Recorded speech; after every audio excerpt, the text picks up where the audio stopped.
வணக்கங்க. ஒரு வீடியோங்க. இப்போ நாம் இந்த ஒரு கள்ளக்காதலை பற்றி ஒரு வீடியோ போடுறேங்க. அருமையான தம்பதிகள் இருக்குது. அதில் ஒரு பர்சன் ஒரு பர்சன்னா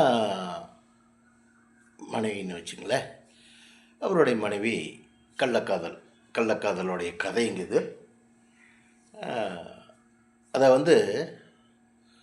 ஒரு லட்டு ஸ்வீட்டான லட்டு எடுத்து சாப்பிட்றோம். சாப்பிட்டு முடித்ததுக்கப்புறம்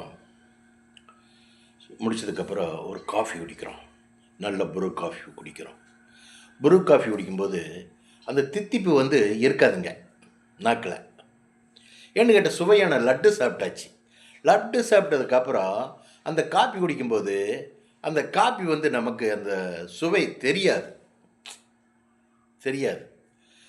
தெரியாமல் இருக்கும்போது நம்ம என்ன பண்ணுறது?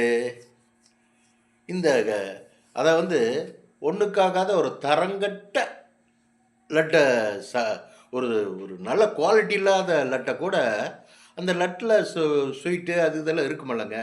குவாலிட்டி இல்லாட்டியும் கூட ரொம்ப கேவலமான லட்டாக இருந்தால் கூட அது சுவையாக இருக்குமே.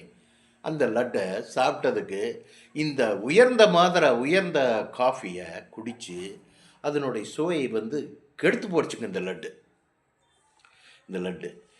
லட்டு எப்போ நம்ம தூக்கி வீசுகிறோம்ல வேண்டான்ட்டு, அப்போ தாங்க இந்த காஃபி குடிக்கிறதோடைய காஃபி குடித்தா சுவை தெரியும். அந்த காஃபினுடைய மரியாதை, அந்த காஃபினுடைய மகத்துவம் உங்களுக்கு அப்போ தான் புரியும்.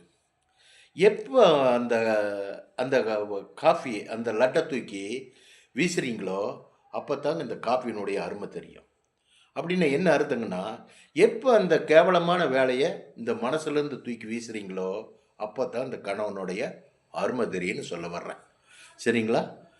பார்த்துங்க. குடும்பம், வாழ்க்கை, நம்ம 100 பேர்த்து மத்தியில் 50 பேர்த்து மத்தியில் நம்ம கைப்பிடிச்ச கணவனுங்க. அந்த கணவனுக்கு நாம் கேவலமான லட்டெல்லாம் சாப்பிட்டு அவருக்கு அசிங்கப்படுத்தக்கூடாதுங்க. என்னங்க? அவரே அருமையான ஒரு ஆள். ஏங்க இந்த மாதிரியெல்லாம் பண்ணுறோம்? நம்ம கொஞ்சம் நினச்சி பாருங்க. வாழ்க்கை அந்த லட்டு மாதிரி தான். ஃபஸ்ட் கிளாஸ் காஃபி நம்ம வீட்லேயே இருக்குது. அந்த காஃபி நிரந்தரமாக குடிக்கிறதுக்கு நாம் இருக்கிறோம். நிரந்தரமான காஃபி நம்ம வீட்டில் இருக்கும்போது கேவலமான லட்டத்தின்னு எது கெட்ட பேர் வாங்கிட்டு அசிங்கப்பட்டுட்டு இல்லற வாழ்க்கையில் குடும்பத்தில் குழப்பம், குடும்பத்தில் சங்கடம், சந்தோஷம் எல்லாம் போனதுக்கு அப்புறம் வந்தால் அது நல்லாவா இருக்கும்?